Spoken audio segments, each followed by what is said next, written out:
The Hangar Z Podcast welcomes Chief TFO from the Los Angeles Police Department, Manny Dickerson, and Lee Owen from Canyon AeroConnect. We all know when the airship gets overhead, the expectation, whoever's in that ship, is to perform. And communication and that connectivity to the ground units is key. That's so important for a TFO's job. And you got to remember that as cops, we have a lot of responsibilities. As a TFO, 90% of your job is communication. Welcome to the Hangar Z Podcast, brought to you by Vertical Helicasts and partnered with Vertical Valor Magazine. In this episode, host Jack Schonely sits down for an in-depth conversation with Manny Dickerson of the LAPD and Lee Owen from Canyon AeroConnect to discuss tactical radio communications. In this conversation, Manny and Lee share their personal journeys in the field of aviation communication. They explore the importance of effective communication for tactical flight officers and challenges they face and impact of technology on the operations. Plus, they discuss the evolution of radio technology for TFOs, the significance of maintenance and communication systems, and the training necessary to manage workload effectively. The discussion emphasizes the need for preparedness and the impact of reliable communication systems in ensuring officer safety and operational success. Thank you to our sponsors, Canyon AeroConnect, Airbus, and Quantum Helicopters. Welcome to the Hangar Z Podcast, brought to you by Vertical Helicasts. The Hangar Z Podcast is the first and only podcast dedicated to promoting and exploring the personnel and equipment behind the missions in public safety aviation. Still southbound, skidding to a stop. Stand by here. Looks like you're getting ready to bail. Heads up, guys, bailing. Okay, the guy, he's running through the house, jumping the fence, through the shotgun, through something out. Grabbing the shotgun. Don't go over that fence. Don't go over that fence. Grab the shotgun again. He is armed. Stay there. Hold your position. It's time for your Heli Life giveaway buzzword. Listen up and remember this word because you'll need it to enter for a chance to win exclusive Heli Life gear. Ready? This episode's buzzword is comms. Visit contest.verticalhelicasts.com to enter the buzzword. This may seem like an obvious question, Manny, but you know, it's important that we kind of bring this all into perspective of why the ease of use is important. And Lee said quickly. You said timely and quickly. You know, there's a reason that you're saying that because of the types of scenarios that your TFOs are over every day. Describe the scenarios as they relate to the ease of use and how that fits into the scenarios that you know your air crews are going to be over. On a daily basis, that starts with how we teach the TFOs. I'm going to start with the training of them. Okay. And when we're teaching workload management, which you identify as the 6 steps. Yeah. Yes. The most common step missed is step number 2, changing the appropriate frequency. Wow. And as the trainer, it's easy to see that. So they don't learn unless we let them make their own mistakes, unless it's an officer safety issue in it. But we'll let them proceed. And when they start to communicate or attempt to communicate and they're not getting any results, I know why, because I can clearly see it on the radio. I don't have to squint my eyes or try to lean over. I can clearly see he's on the wrong frequency. And when they try to troubleshoot, it's a very easy identified misstep that they took, and then they'll switch to the appropriate frequency. But it started with how we're trying to train them. You know, you give it an initial direction and you change the appropriate frequency. Number 2 is the most commonly missed step. Wow. But this radio does allow them to quickly identify that. But the TFO is so in-depth in directing officers on the ground in a manner that ensures their safety and efficient handling of situations. They don't hesitate to redirect officers in the interest of their safety or the proper handling of the tactical situation. They act as an aerial command post. And when you act as an aerial command post, you should be the only one talking. And very commonly, almost on a daily basis, our airship overhead acts as an aerial command post through information can be exchanged and certain resources or support can be summoned like K9, SWAT, through our aerial command post, which is the tactical flight officer. That is done on a daily basis. Regularly, every day, TFOs are faced with a high volume of radio calls. We're unique in that way that we're a city that has has high volume radio calls, but it's the reps and communications. And this is done multiple times on a daily basis on each flight. So when you ask to your question, what kind of scenarios, almost everything that they go to on a daily basis. It's important for the, as the air unit gets overhead and acts as the aerial command post, to be that eyes in the sky and that air unit that's going to make sure that they are well informed and protected. And officer safety is our number one goal. Yeah. Well, that describes it. I mean, that really does. And for those that don't know, in Los Angeles with LAPD, there are 22 divisions, areas, right? Each has their own frequency. So you have 22 base frequencies that you're dealing with on every single flight, and then that doesn't count the simplex frequencies for each of those divisions. It doesn't count Beverly Hills, Santa Monica, Hawthorne, Burbank, Glendale, places, San Fernando, all these cities that you end up over regularly on a normal flight. You end up flying over Beverly Hills going to Pacific Division. And so the ease of use in switching those frequencies, because you said it earlier, one of you said it earlier about how important it is to be on the frequency of whatever you're over. So as you're flying around, and even if nothing's happening, you're changing frequencies as you're flying from 77th to Southwest to Wilshire to Hollywood. That's a 3-minute flight right there, and you change the frequency 4 times. So I think that perspective is important to really put together what you're talking about. Yeah, and for our fellow LAPD officers who are going to be listening to this, it's 21. We count Metro maybe 22 because we're always on their frequency as well. Gotcha. But patrol divisions, 21. And the TFOs have to be on the frequency that they're over, because almost every single day on that simplex mode I talked about, we're always going to be on that base frequency and on simplex mode of the division we're over. And almost every single day on simplex, we'll get that air should be up. Yep. Yeah, guys, we're up. Hey, I had a guy just run from me. I don't know why. Can you check him out for me? Yeah, guys, I still got him running. And then it turns out to be a 211 suspect that hasn't been broadcasted yet. Perfect example, Manny. Very common example. I mean, we've all experienced that 100 times. And if you're getting back to the point of that, if you're not on that frequency, you're just on the duplex side, the base frequency for 77th, let's say, and you don't have that simplex frequency there that you're listening to as well, you're going to miss that. And some of the best capers that you're going to get involved in are going to be those where you go, hey, Air, you on simplex? Yeah, what do you got? Hey, I'm right here. You just passed me. I'm on 54th. Bam. And he tells you what he has. And next thing you know, you've got a robbery suspect. That is a real life scenario that happens all the time. Again, it goes back to the ease of use and being on the right frequencies. Funny side note on that, because I always think of this when we're talking about frequencies and how you have to switch them, is that Frank King, my trainer, and somebody that you know very well as well, he would fly and do S-turns, flying very slowly. He'd do S-turns going up the Harbor Freeway because he knew that you would have to change the frequency from 77th to Newton, to 77th to Newton, to Southwest to Newton.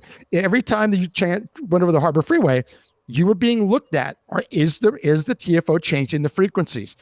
And he would do these S-turns for like 5 minutes, and then he'd just bust out laughing because we were diligent and switching, trying to stay on top of it because we know we're getting evaluated. And he just started laughing, and say, "No, nice, that was good work. You did good there, but boy, that was fun to watch you, do that. You look funny doing it." But it's important. It was the drive home. It was a fun way of driving home the point that you better do that. Because if you don't, you are going to miss something important sometime. And that was his point, and that was my point. And you maybe have done that to people too. I know I did, just in to honor Frank, because I thought it was pretty funny and it's pretty cool, and it had a good point. But very, very cool. That's what I was looking for there. Very interesting. It's a unique situation. Lee, let's get back to you here. We kind of talked about what you did afterward, after getting out of the military. You got your first shot and at working, but then in 2016 you went to Canyon AeroConnect. So let's talk about Canyon AeroConnect for a minute. Can you give us just a thumbnail of their history? Because they've been around a long time, but in different forms and maybe different names even. And there's been, acquisitions and things like that. Give us that thumbnail history, and then talk about what's the product line look like for Canyon AeroConnect. Sure. So I'm not exactly the keeper of the flame, if you will. But it did begin with Mr. Wolfsburg back in the day with the Airphone. You may, Jack, you're old enough that you probably would remember those sticks and stones to communicate. And clicking remember rocks. the Wolfsburg very well. Manny does too. The Wolfsburgs were still in there for Manny when he got there. So then he sold it to Allied Signal, and it moved from, I think it was in Texas at the time, it moved to Prescott, Arizona. And then after that, it went to Chelton. And then, so we were Chelton for a while, and then we were Cobham. And then after Cobham, we wound up being a venture. We were with a venture capital for a while, a venture capital company. And then we wound up being owned by TransDigm. We don't talk about that very much, but yeah, we're Canyon AeroConnect now. That's who we are. We're run like a small business. Everybody that's within the company is right there in Prescott, Arizona. We build and manufacture our equipment there. There's 160 folks in the building that their compasses are all basically pointed towards Manny and his crew and the like. Everybody understands what our job is, which is first responders. We also manufacture, for the longest time, we were in the air, I think, every 8 seconds on a Q400 with some of our legacy federated avionics systems. We're in the T6. We're the primary audio system for the T6. We're the primary audio system for King Air aircraft. So I'm also managed Textron in my time here at the company. We manufacture audio systems. We used to be part of Northern Airborne Technology, DB Systems. That's where the T6 and the King Air equipment came from, was DB Systems. And those were all wound up being part of the company. So, yeah, we make, I think, probably the world's best digital audio system. We weren't the first, but I think we're the best. We're programmable. We have a software that the users can change. It's extremely quiet. It's just good, period. Full stop. Good. You will not find a better system than DAX. And there are tons of things that we don't talk about, like we build the 247, the AA36. We have tons of ways for you to be able to get radios or systems on board or integrated with your aircraft. We have well over 3,000. I think the number is probably now more about 3,500 or better DAC systems out in the wild that are on aircraft operating daily. We're a communications company from the word go. And RT7 is RT5 was folks had sorry to go back a little bit on the radio thing, but after the Airphone, there were a couple other radios that came about, but the key radio that LAPD wound up keying on was the RT5 because they wanted to be able to communicate with CHP, and we were on, and it gives you the ability to communicate 29.7 to 960 megahertz. So no matter what you did, you could communicate. It was a little bit difficult. RT7 came along, expanded that out as well. Again, 29.7 to 960. So basically, if you want to talk to CHP, if you want to talk air, if you want to talk military air, military ground, you can do it with this radio. If you want to talk GMRS, you want to talk, anything that you guys want to be able to talk on, you can use and do with the RT7. So it's really a phenomenal piece of equipment. And the RT7, is that the one where you and Manny worked together to evolved to the RT7. Is that correct? Correct. Yeah. Okay. Yeah, it is. Good. We're Yeah. going to talk about that more here in a second. Sure. But Sure. before we get there, Manny, talk about just general terms, no specifics. You don't have to remember makes and models and all that. But talk about how you personally have seen the evolution of TFO radio packages from in your time since you got there. And you got there in 2000? 2000. So 2000, Yep. That's a long time ago, Manny. That's a lifetime ago. Just It seems like general terms. yesterday. It does, doesn't it? Yeah, I agree. I can remember things from that year as well. That's the year I became a pilot, so I remember it vividly. But talk about the evolution of the radio packages and how you ended up here today. I love that question because what I remember feels like yesterday, and to see the evolution come, it's fascinating. It is. But when I sat in the cockpit for the first time, it was a Wolfsburg C5000 radio with a NAT radio mixer, which meant we had 4 frequencies, 2 on the NAT, 2 on the Wolfsburg. But on the Wolfsburg, we could only use 1, so the other one was a standby. So you're working with 4 radios with one of those being on standby. And it was analog. Right. So then we went from a Wolfsburg, same radio package, but the city went from analog to digital. You remember that? Oh my gosh, do I remember that? Yeah. Vividly. So what happened was the city changed all their cars, their trucks, probably the boats, whatever it is, all with digital radios, but they forgot about Air Sport Division. Yep. So here we are with analog radios, incapable of communicating with our ground units. It was a mess. It was. Chief TFO Deborah Dickerson at the time went Who high and was right. the chief TFO again? Deborah Dickerson went high and right, and she was on it. But it was a slower process because we needed communication yesterday, immediate. So to supplement that, we took a police handheld radio and pigtailed it into our system. Yeah. So now our next configuration is the Wolfsburg, the NAT mixer with a handheld radio. So we promote to 5 frequencies, 1 standby. Then we went with the Wolfsburg C5000. We kept and moved on to got rid of the NAT radio with 2 frequencies, went to with the Technosonic with 4 frequencies. So we promoted ourselves to now with 5 frequencies with 1 on standby. Digital. Now we're in the digital world. And then my predecessor bought the first RT7 Cobham radio to replace the Wolfsburg C5000. So we're still with 5 frequencies, 1 on standby. And then moving forward, we stayed with the Cobham RT7 Technosonic mixer, which gave us 6 frequencies. With the Cobham RT7, we had 2 radios with 2 on standby, 4 radios with the Technosonic. So we have 6 frequencies with now 2 on standbys. Also with the capabilities of now with encryption, group talk, and trunking. So now we're moving right along.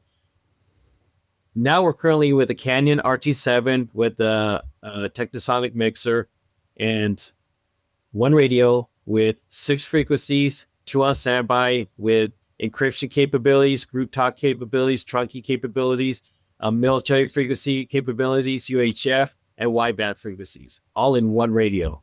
The benefit on that was 1 radio we're working with, which created more real estate on our panel to go with bigger and more equipment. So it was a win-win, and that decision wasn't made. I don't go rogue and do this on my own. There was a lot of input from the TFOs on what they wanted. Right. Going with that radio, I was able to. When it's funny, you know how cops hate change. Oh yeah, the way things are, right? When I got there, our radios were on the B1, the full panel up on the panel, and that I was there and I'm new, so I didn't have any say. But we moved the radios down to this Geneva panel, and we went half panel, and everyone was up in arms going, "What? I got to twist my body to work this radio and then look out the window? This is nuts!" But we adapted and we love it, and we went with a bigger monitor. Now we went with a different radio package. We're back up at the panel, and everyone's like, "What? Are you guys crazy? Now I got to lean forward and stress my back out." Well, so we adapted. Now we're with the full panel. But when I asked the officers, "What do you guys want? And would you be interested in going back single radio in the Geneva panel and going a bigger monitor from a 12 to 15?" across the board, everybody wanted that. Thanks to our sponsor, Airbus. Airbus provides the most efficient helicopter solutions to its customers who serve, protect, save lives, and safely carry passengers in demanding environments. Its civil and military helicopters are flying all over the world, making missions possible. Visit airbus.com for more information. So we have our first helicopter built, and we have 2 more coming with a configuration of a single radio, the Canyon in the center console, more real estate up in front of the TFO, and the monitor is now more centered in front of the TFO, and it's a win-win. So evolution. Evolution. Yeah. And you know, and Jack, you remember this, and if you can correct me in the history of air sport, is that we had a 2 radio system with the belief that if one radio failed, we always had the other radio to supplement. Yeah. 25 years I've been here, we never had a radio fail in flight. And even if it did, it really puts us out of play, because you're not going to be able to work any tactical situation with just one radio. So you're out of the game anyway. Yeah. So I didn't really believe in that 2 radio in case one fails concept, because going back to our Cobham or the Canyon RT7 with the Technosonic, if either one of those fails, we're gonna get another ship. Yeah. It's not gonna help us complete our mission. Right. So going with a single radio, we have that luxury of having that other ship. So you're right. Yeah. Knowing that. So if that one radio does fail, we're out of commission anyway. That's right. In the 25 years I've been here, I've never been, oh my God, I can't do this pursuit because my radio failed. I took a chance with the collective decision of the TFOs that, let's go back into the GM panel. Let's go center, bigger monitor, more real estate. And I can operate with my right hand almost without looking and keep my focus out the window instead of having to leap forward. So that's how we are where we're at today. Well, Deb, when she was dealing with that digital thing, she had many sleepless nights. I mean, that was one of the most stressful time periods at Air Support Division in the division's history. And I say that sincerely, because there were many situations where TFOs were getting over something and not being able to communicate. And we were really lucky that there wasn't tragedies, out of that, because that was some serious growing pains. And Deb was pulling her hair out. I mean, she was going crazy because she's the one that's getting, she's the one working the problem every day.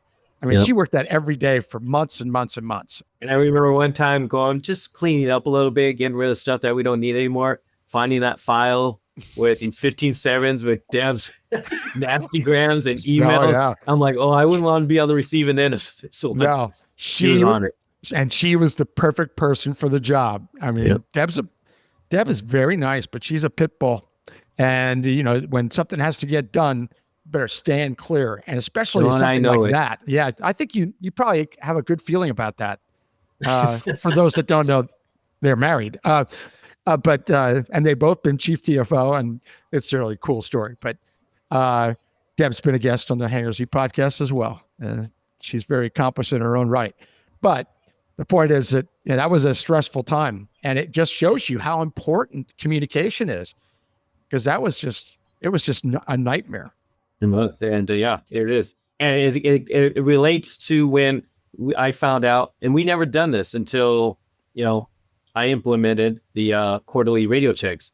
You're helpless when you can't tell the officer on the ground that your suspect is right there. That's right. It's very, very, very frustrating, and you feel like you're in the dark. And back to what your point was, is that's how we felt when we couldn't communicate with our own people. Yeah. It brings to mind a scenario, and I don't remember every detail of this, but I do remember some basics about it, and I'll leave names out and everything. It was from the mid 80s. And so this is mid 80s, Bell 206, the Jet Rangers are flying. I don't even remember the radio package. It doesn't matter.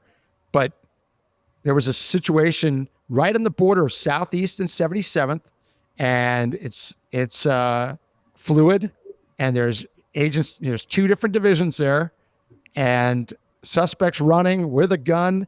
And long story short, in the end, the TFO's radio package did fail. The whole thing, I mean, just everything went down electronically.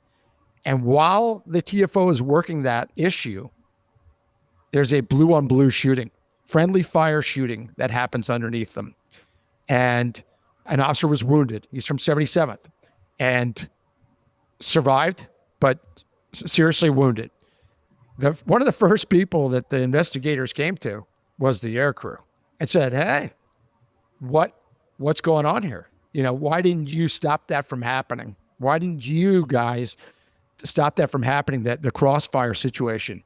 And the radios had legitimately failed to the point where pulling a fuse, putting it back in kind of thing, fixed them and brought them back up. Yeah. But they were down for a couple minutes. And sure enough, Murphy's Law, that's the window when the crossfire happened and a shooting takes place, and it's an officer on officer shooting.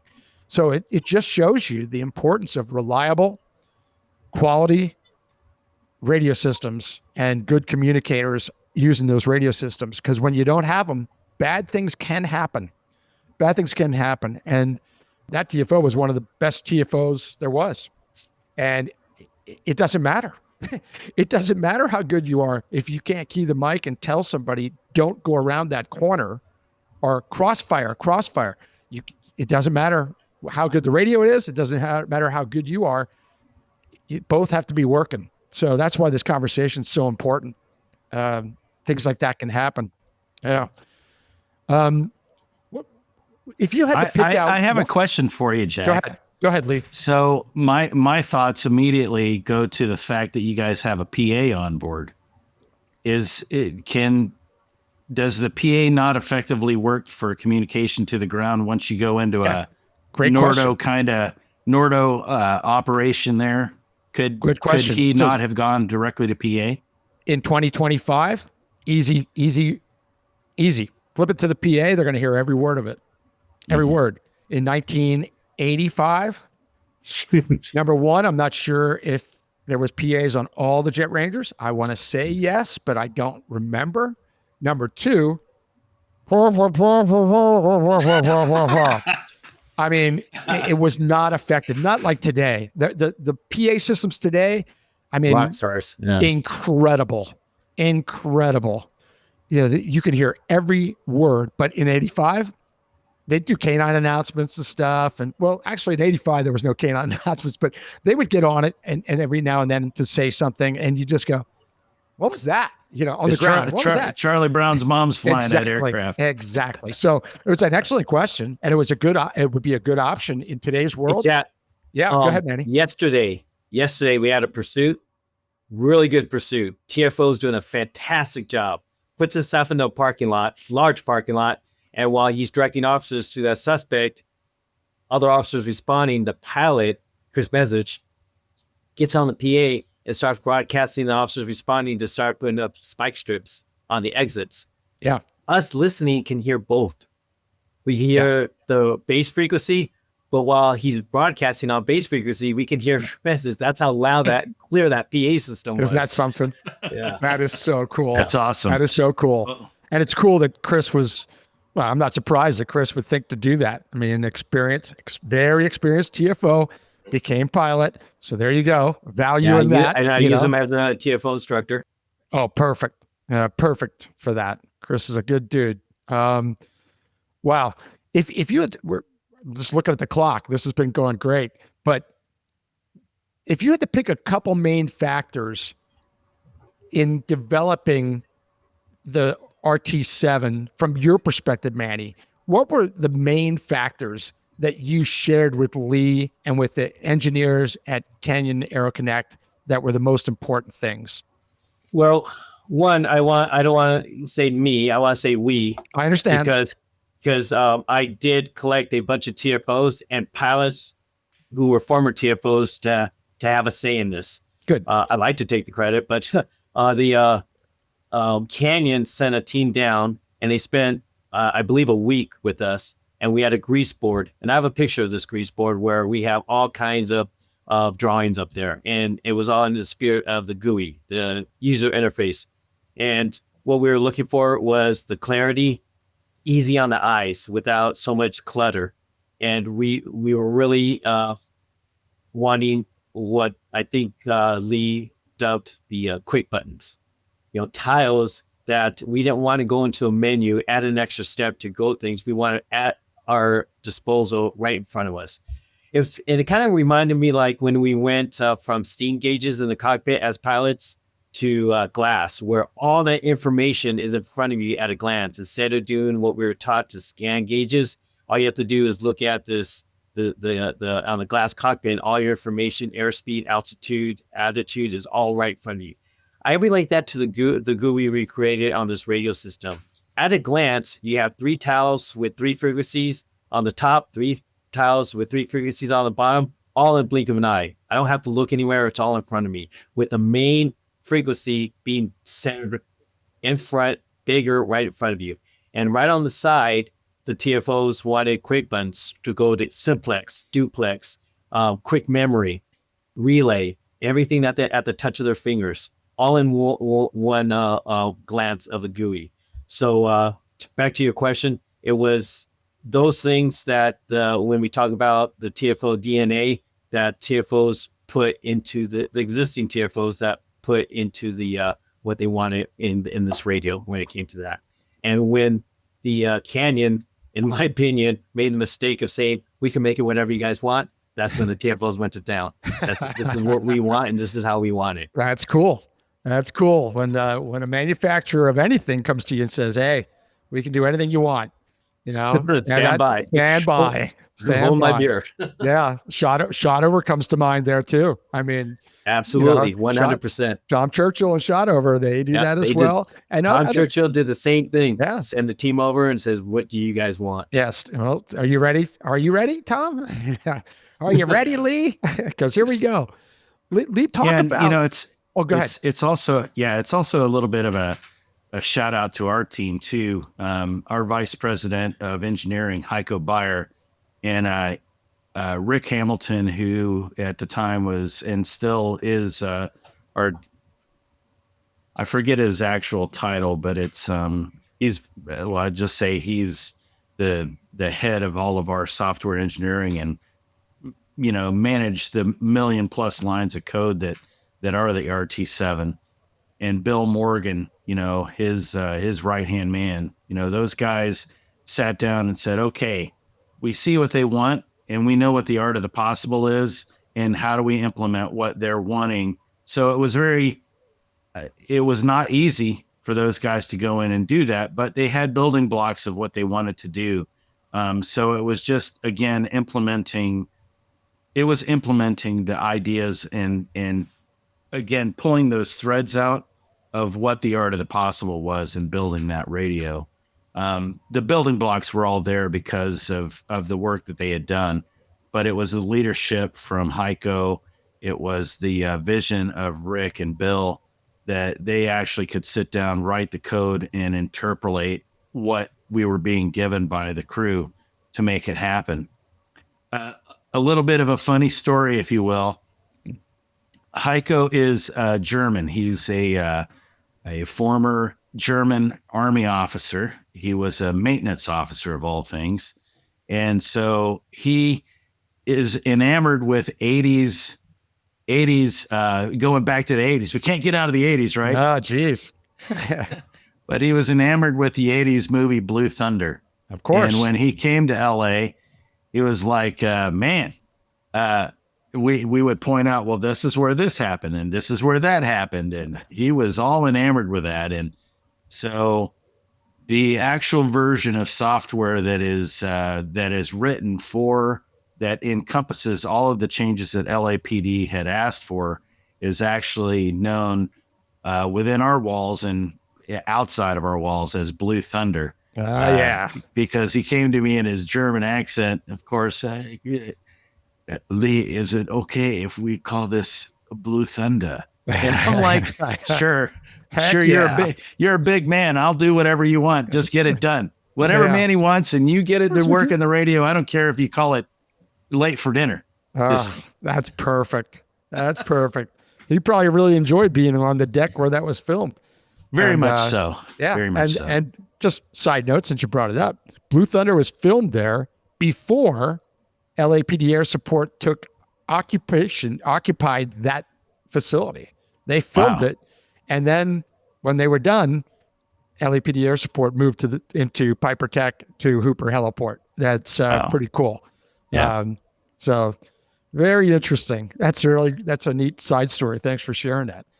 And I mean, when you're both talking about this relationship and developing this RT7, you think, well, why don't all companies do this with their customers? And I'm not just talking aviation stuff and police stuff. I'm talking about companies in general. Many do, but not all do. And it just seems like it's common sense that you would go to the actual people that use it and get input. And the companies that do that seem to have success.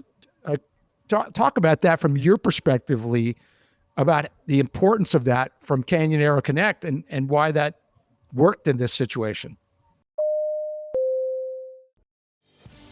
Thank you to our sponsor, Quantum Helicopters. For over 2 decades, Phoenix PD, Maricopa County Sheriff's Office, Mesa PD, and the Pinal County Sheriff's Office in Arizona have trusted Quantum Helicopters for primary flight training. We've helped boost their efficiency, cut costs, delivered unmatched quality, and keep them focused on public safety. Don't just take our word for it. Reach out and see how we can deliver the same results for your agency. Visit quantumhelicopters.com to learn more. Yeah, I think those of you in industry that are listening to this, in my side of the industry anyway, it's that nasty 2-letter phrase, business case. And it's always interesting. I will have to also say and give a shout out to Monica Montgomery, who was my VP of sales and marketing at the time. And she had the faith in me to say, hey, this does make sense. There are things that don't work for the folks at LA, and it's the right thing to do. They were challenged by, how the radio operated, because initially our engineers had taken some VOC from LA, but they never really came and checked it. And look, man, I don't want to sound like I'm beating my own drum, because I'm not. But it was one of those things where I just was like, look, these guys need a pair of pliers, and I've given them a hammer. And I need to fashion this to look more like a pair of pliers to get them what they need and get them down the road. It's nice that you guys built this hammer, but I need pliers. And so I think that was the key thing, is bringing that to them and saying, look, LAPD, the other thread that we can pull out of this conversation, right? I have been to an awful lot of air support units in my time, big, small, barely existing. And the key thread in this conversation, other key thread other than time, is reps. There is nobody, I think, in the U.S. that has and puts in the time and the reps that LAPD does. Full stop. No one. So if it's good enough for LAPD, it damn sure ought to be good enough for your folks too. And we took that bet. And I'm sure that there are other manufacturers that take that bet too with LAPD. Yeah. You guys do the reps. You do the time. You're in the air. You have the coordination. You have the will. And you have the voices. You have folks there like Sean Hetherington and Jamie DeLuise and Zip. I mean, these folks are discerning users. They know what works. They know what they like when they see it, and they know what they don't like when they see it. And getting input and having those folks be able to articulate what it was that was important to them and what they needed and how we could improve. I think spending the time with your user, getting to know what they need, listening to them. That's the key thing, is listening, and then figuring out what you can do to better meet their needs. It's going to pay off for you in the end. Yeah. And, we don't build the cheapest stuff around, but it works, and it works the way that LA wants it to work. Wow. Very nice compliments. And it's true. The reps are there. And it's because of people long before myself and Manny worked there. They set the tone for patrolling the skies. And 17,000 hours a year has been the norm for a long time. I mean, that's a lot of hours. It's a lot of radio calls. Manny, you want to expand on that a little bit? If for those out there and their respected units have anything to do with purchasing or researching or evaluating equipment that you're going to decide to go with, to me, the equipment speaks for itself. A radio is a radio. A FLIR is a FLIR. A moving map's a moving map. And TFOs really don't care how it's built. They just want it to work. For yous who are deciding who to go with, to me, it's the support. It's the customer service. It's actually feeling that they believe in our mission and they believe in a partnership with us. And when we ask for things, they respond. They're responsive. They're attentive. They check up on us. They don't just sell us a product and then move on and maybe see us at a conference. There's monthly, if not weekly, phone calls to see if we're happy, if there's anything they can do. That really sells a partnership and a belief in our mission. And that's what really sells me on what we're going to go with when it comes to, of course, the TFO input is important to me. But when it comes to where we're going to go, you have to look at that partnership. You have to look at that equipment and the vendors who believe in what you're doing is to keep officers safe, complete your mission, and be successful in everything you do. And if we're not, they feel it just as much as we do. And that's what really pushes me in the direction we go in when it comes to any of the equipment we use. Perfect. Something that jumped out at me, and I don't even know where it was. I think it was in an email from you, Lee. I just saw this phrase, and I don't know if it was intentional that you threw this phrase on, if it has some history or what, but I think it does. Making the complex easy. Talk about making the complex easy. What does that mean to you and to Canyon? So I think part of it was about making the complex easy, I think was mainly in reference to the hot buttons that we put on board, the search feature, and some of the other things that in the end that we're striving towards that we don't have currently released, but we're working towards. We're trying to make it to where we're reducing the crew resource load. And again, understanding, and that realization doesn't come unless you spend some time in the cockpit with these guys and watch how they work, see what they're doing, asking questions, listening. I think it also comes from my experience of, I got a lot of time sitting behind guys in C-130s and KC-135s watching how they worked and, how they handled communications and et cetera, watching boom operators load masters handle operations on aircraft. You would think that maybe some of those things don't interpolate into something for tactical radios, but everybody's trying to communicate in a less than ideal environment with people's lives on the line. It's just as important for a load master that's standing in the back of the aircraft to clearly communicate to keep your feet off of the rails because he's about ready to have a tank go out the rear end, and you don't want to be anywhere around that, as it is for, because you could still lose somebody or have somebody mistakenly get drugged out of the aircraft on a parachute mission. So all those things, all that being said, is it's all important. Communications is key in regardless of what you do. If I may, I would like to step onto my soapbox just a tad here. The one thing that I am concerned about that I do see in industry is that, and I'm just speaking of aviation radios, period. Both myself and my competitors do an awful lot of testing to DO 160.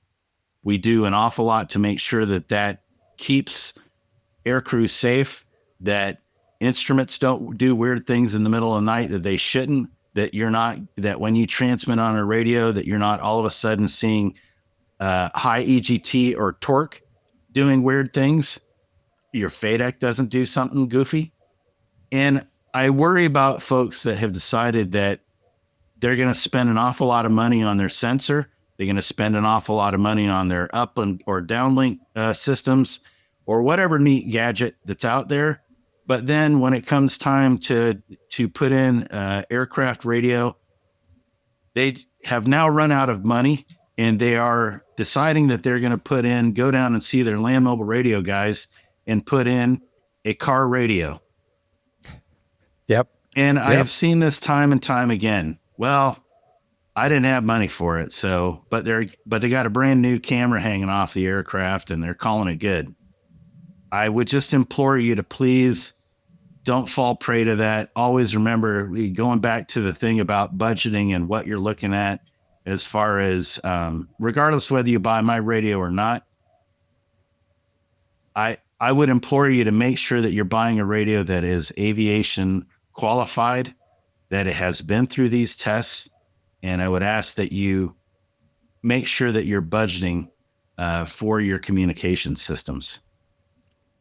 It's a good soapbox. It's a good soapbox because it's true, and law enforcement agencies do this all the time with all sorts of equipment, and we bring it up on the podcast regularly about training. You know, it's similar. Where it's similar, you pay hundreds of thousands of dollars for this piece of equipment, and then you don't train anybody in it. The drone world is a good example. The UAS world has experienced this, and it's getting better. It's getting better fast, but it's not where it needs to be, where you spend a whole bunch of money, say, here you go, you're a drone operator now. And you go out and you get your 107 and you're certified, but you haven't received any training in how to use it tactically, how to communicate. I mean, you can go up with that drone and get a nice picture, but if you can't talk, it's worthless. It's worthless. So it requires the training, and people just miss out on that element. So it's the same thing. You know, communication is probably the most important element of the whole thing. And we mentioned this earlier. Otherwise, you're just a multi-million-dollar piece of equipment burning jet fuel and making noise. You're nothing if you can't communicate. You're absolutely nothing. And some will say, well, you could downlink the picture to the ground and then they can figure it out. I disagree. Having seen that about 1,000 times, you know, to people that think they know what they're doing on the ground, and they're looking at a picture and they think that they can now manage that scene from looking at that television screen. No, the TFO painting the picture and explaining what you're looking at and where it is and what they think, that brings it all into play. So good. Well, point well taken, Lee. I think that's very well taken. Well, while I'm busy on that, I got one other one. The other thing, and it kind of goes to what Manny was talking about earlier about how he assigns 3 guys. Hey, here's your 3 frequencies. Make sure they work. I would also say that while you're doing that, also, like for example, in the Washington State, we actually have an exercise called Cascadia here. At some point, we feel science says that there's going to be a large Lahar flow, and basically a good portion of Seattle is going to be gone. And so they exercise towards making sure that all those agencies are going to come in and fill in behind and try to rescue survivors can communicate by air. And it involves CAP, all the sheriffs over there, all the communications folks in the state, the National Guard, et cetera. So that's the other thing. It's not a matter of if, especially in our climate today, with the fires that you guys have in California, the mudslide or the landslides we've had here in Washington State, also, where a lot of folks lost their lives, and some of the other disasters that we've seen with tornadoes, hurricanes, and et cetera. I think that's one thing that I would really implore agencies, if they're not already doing it, don't wait until we're sitting here in having an emergency that you're going to have to go forward with and try to figure out what your comm solution is. Be practicing that on a quarterly or a monthly basis, so you know, depending on your risk, so you know how that's going to operate, and you're not sitting there flat-footed trying to figure out how to communicate. That's a good point. And just so happens that in the past couple of weeks, Mount Rainier's been kind of busy, hasn't it? Mount Yeah, it Rainier has. has been shaken. There's like a record number of earthquakes on Mount Rainier. And we've seen volcanic activity throughout the Pacific Rim, tsunamis, all that stuff going on. So your point should be well taken there. What comes to mind is Andrew Nicoletti in Florida. They have an annual meet where everybody flies in and they talk about hurricane prep, and communication is a big part of that, where they talk about, okay, what are we still working off these comms, or how are we going to communicate? How are you going to communicate with us? Because power systems are going to be down. Communication's a huge part of that preparation. So some people are doing it, but everybody needs to do it, because you just don't know. You don't know when that big one's going to hit. I mean, what was in Russia? What was it? 8.8? 8.8? Yeah. I mean, 8.8 hits LA tomorrow. And guess what? Communication's going to be a huge factor. And air support's going to have a huge role in getting out of that dark hole, because there's not going to be any power, and so, being prepared for that, very important. Manny, I know it's hard to pinpoint one or two things, but if you had to pinpoint one or two things that your TFOs love about this new radio RT7 Canyon system, what do you think it is? Let me share a quick story real quick. This happened 3 times. We have as you know, you visited us, there's new faces here. We have a string of very new young TFOs, and these TFOs have been trained and hired, transferred into our division before or after the Canyon radio was made by us. And when I was flying with these 3 different TFOs, brand new TFOs, unsolicited, because they got to fly in different radio packages, they said, I like this radio, unsolicited. And I would say, why do you like that radio? Yes. And they would tell me the reasons. And some of these reasons to your answer, well, I like the ease of it. I like the touch screen. I like to be able to see what I'm looking at. I like the brightness of it. I like all those. And then my next comment would be, do you know who made that radio? No, they don't. They have no clue. I said, a bunch of your peers made that radio. That's right. And what comes back to is, I didn't even have to say anything. We're just flying along, and they would make that comment. They're brand new. They're new. They don't know what they don't know yet. And they were here after that radio was made. So they don't know the history behind that radio. Right.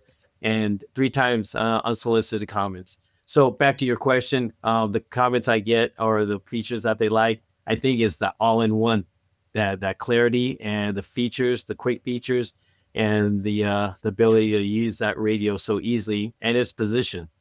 Because the radio that we're talking about is in our B2 radios. Long story, we had to replace our aging B2 radio packages, and the only place to put them was in the Geneva.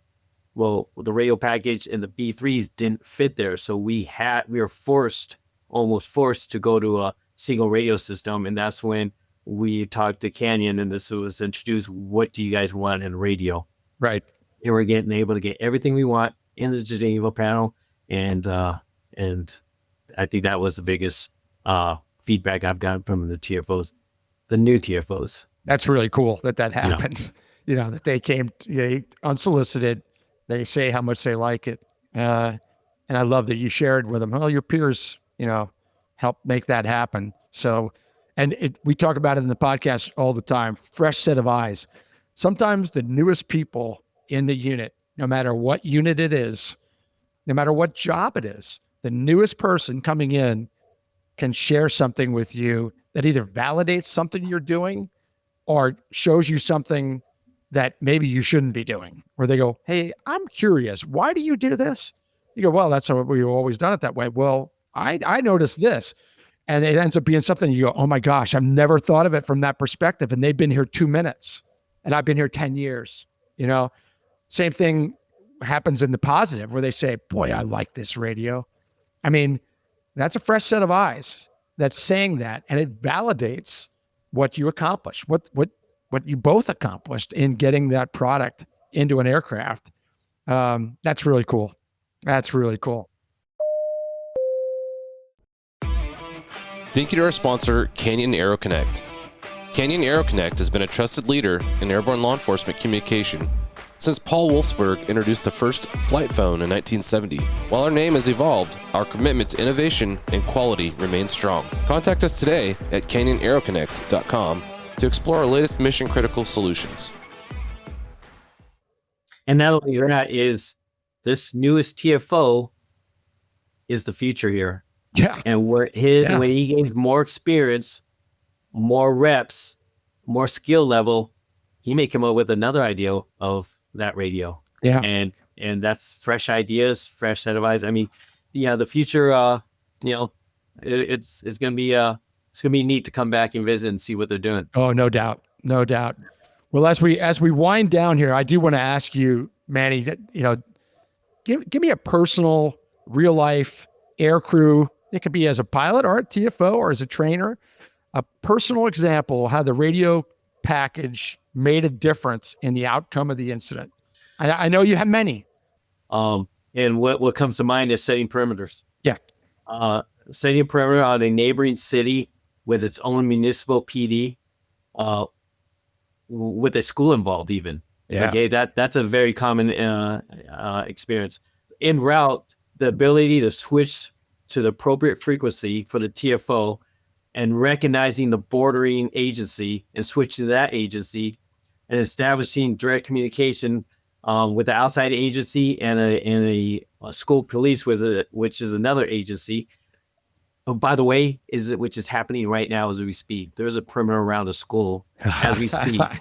We had school police, SWAT, K9, and our own units be involved. But I'm going to take it even further with it, which happens all the time. Right on the east edge of Southeast and 77th Division and Newt Division, another city where we have many, many perimeters, establishing that communication with another agency and placing all these agencies in key positions and the ability to simulcast and switch those frequencies and find those frequencies, and then establishing the command post. And then as an aerial command post, establishing TAC frequency or group talk or trunk frequency where everybody is on the same frequency, and coordinating all that needs to be happened. Resources, searches, tightening up or replacing people that you put in there with our own agencies. Maybe you want to remove school PD out of there, put LAPD. Maybe you want to remove Vernon out of there and put LAPD.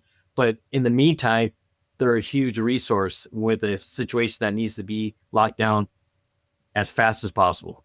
Yeah. So having the ability and a radio or equipment to do that en route and then finish it up while you're there and then be that aerial command post that everyone's looking up in the sky saying, what do we do, airship?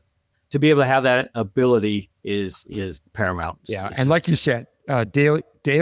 It happens daily. It's happening as we're recording. You're listening. You know it's happening. Right now.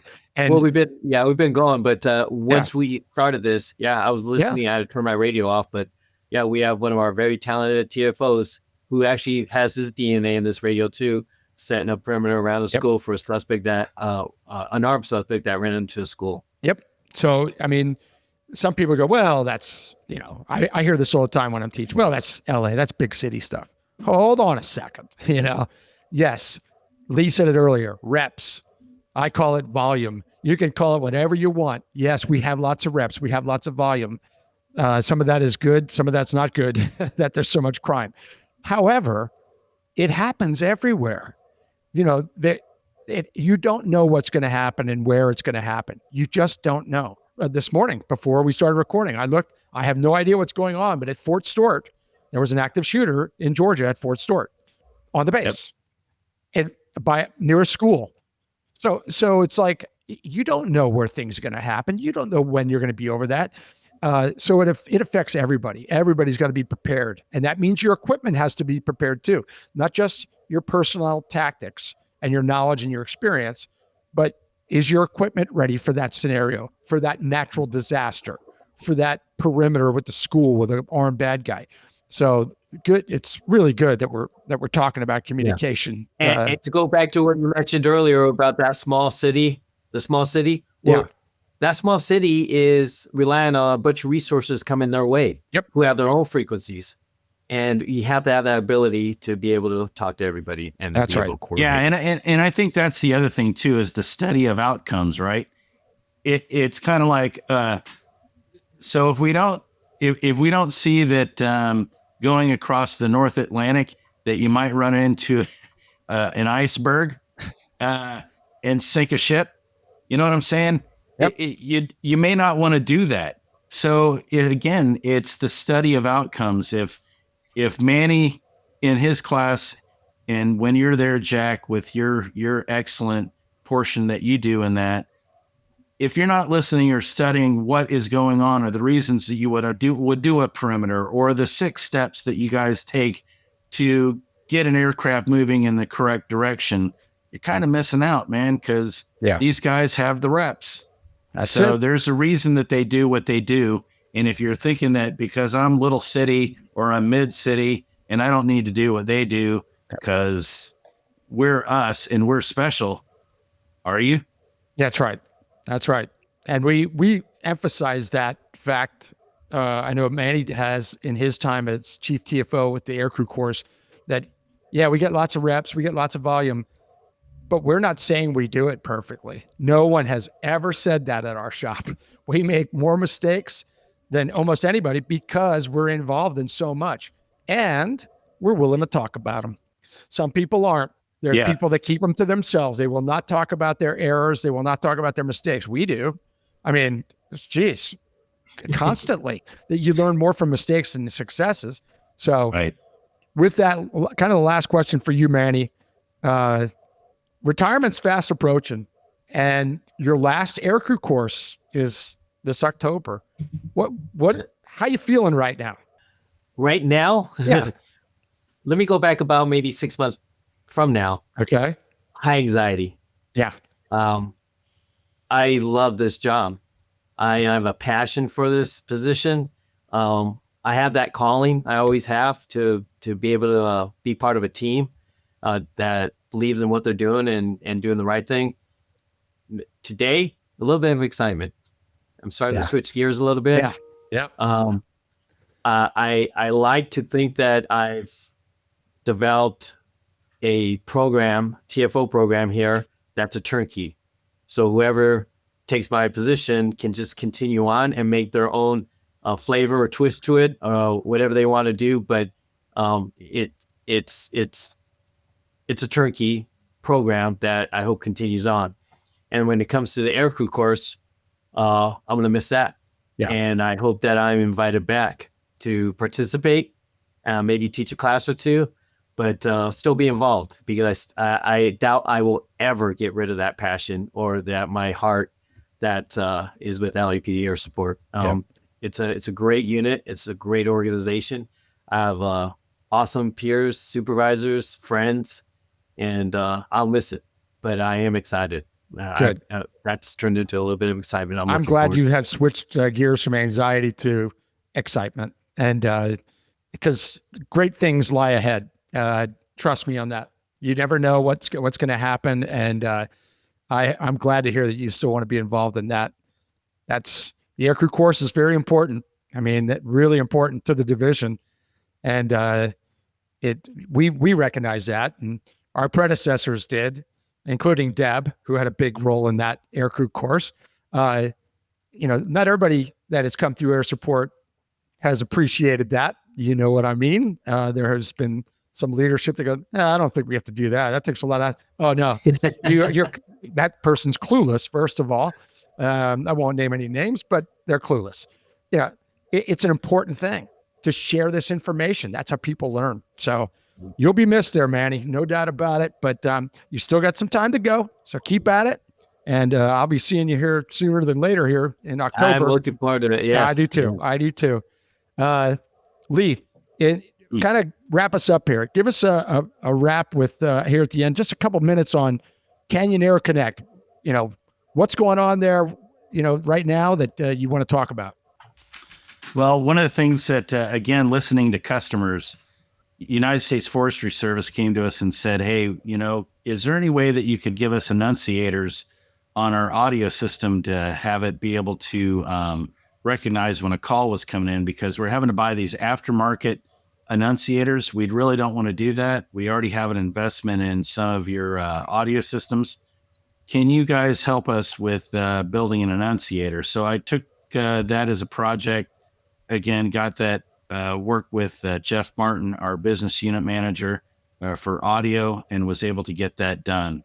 So we've had, we're going to be releasing here this fall a new annunciator for the all the DAC system that will, when a call comes in, it'll blink, it'll tell you that the call's there, and it'll just make it to where you don't have to add one more thing to your dash to see that a call's coming in, and it'll be qualified for USFS aircraft. So that's new. Great. Great. We're moving forward always with things here and there.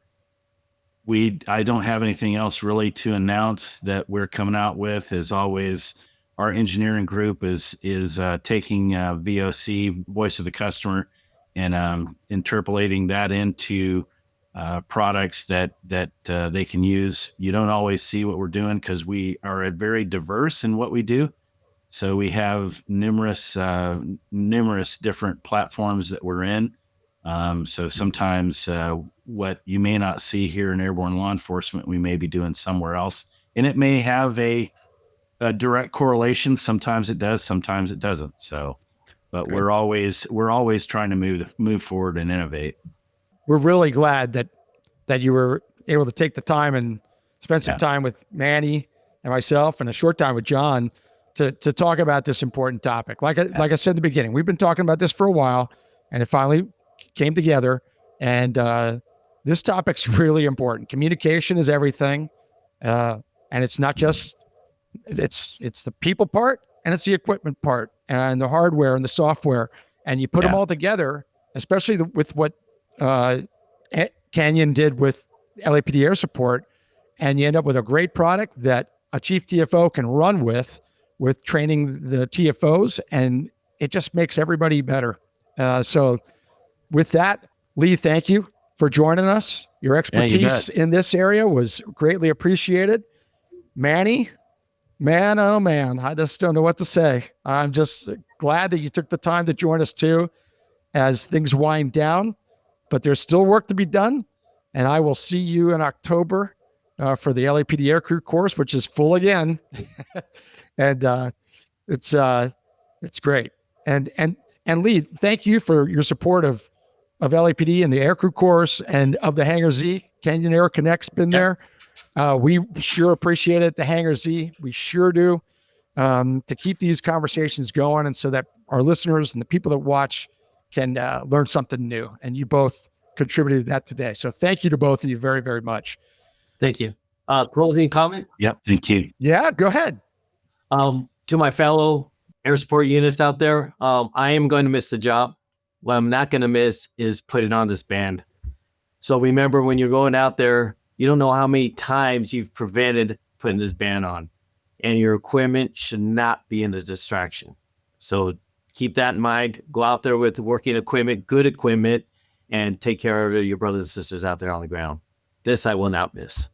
And for people that are listening and not watching, Manny's pointing to his badge, and it has a morning ribbon on it, the black band over his badge, and something that's happening way too often. And I don't miss that either, although I'm still involved and still hurts, and some more than others, but certainly understand that, Manny. So, and today we're recording on August 6th. I just shared a post this morning, Extortion 17. It's the anniversary of that, where the Navy SEALs took a huge hit from a Chinook going down. And one of those people that were on board was John Duandara, Jet, and his dog K9 Bart, that had a relationship with LAPD Air Support. He had been there. He'd been on ride-alongs, got to know Jet, and he was lost in that. So it's the anniversary of that as well. We got to remember our fallen, as we stress constantly. Never forget. So on a brighter note, let's end by just saying thanks again, guys. It was really great. You. Really, Thank you. it was interesting, entertaining. There was no not too much embarrassment over your music taste from the 80s. And so you got that going for you. And if my Venmo lights up, the photo of Boy George on the TV with Manny watching will not show up on this podcast. So I'll be waiting. With that, thanks for listening. Thanks for watching. Don't forget to like and subscribe and share with your friends, family, and we appreciate it. Everybody stay safe, and we'll catch you the next time on the Hangar Z Podcast. Thanks for joining us for this episode of the Hangar Z Podcast. Don't forget to like and subscribe to hear more stories that promote the personnel and equipment behind the missions in public safety aviation. Lastly, stand by for a message after a word from our sponsors. Cheers. Thank you to our sponsor, Canyon AeroConnect. Canyon AeroConnect has been a trusted leader in airborne law enforcement communication since Paul Wolfsburg introduced the first flight phone in 1970. While our name has evolved, our commitment to innovation and quality remains strong. Contact us today at CanyonAeroConnect.com to explore our latest mission-critical solutions. Thanks to our sponsor, Airbus. Airbus provides the most efficient helicopter solutions to its customers who serve, protect, save lives, and safely carry passengers in demanding environments. Its civil and military helicopters are flying all over the world, making missions possible. Visit airbus.com for more information. Thank you to our sponsor, Quantum Helicopters. For over 2 decades, Phoenix PD, Maricopa County Sheriff's Office, Mesa PD, and the Pinal County Sheriff's Office in Arizona have trusted Quantum Helicopters for primary flight training. We've helped boost their efficiency, cut costs, delivered unmatched quality, and keep them focused on public safety. Don't just take our word for it. Reach out and see how we can deliver the same results for your agency. Visit quantumhelicopters.com to learn more. We hope you enjoyed this episode with Manny Dickerson and Lee Owen. We wanted to look at communications from a unique perspective, and their combined experience certainly brought us a lot to consider. Communication has always been the key to success in law enforcement aviation, and when you combine good training with modern technology, you are well on your way to successful missions. Thanks for listening to the Hangar Z. We really appreciate your support and your loyalty, whether you're listening or watching. We feel very lucky that all of you are supporting us in that way. Make sure you like, subscribe, and share. We certainly do appreciate it. Thanks for listening, and we'll catch you the next time on the Hangar Z Podcast.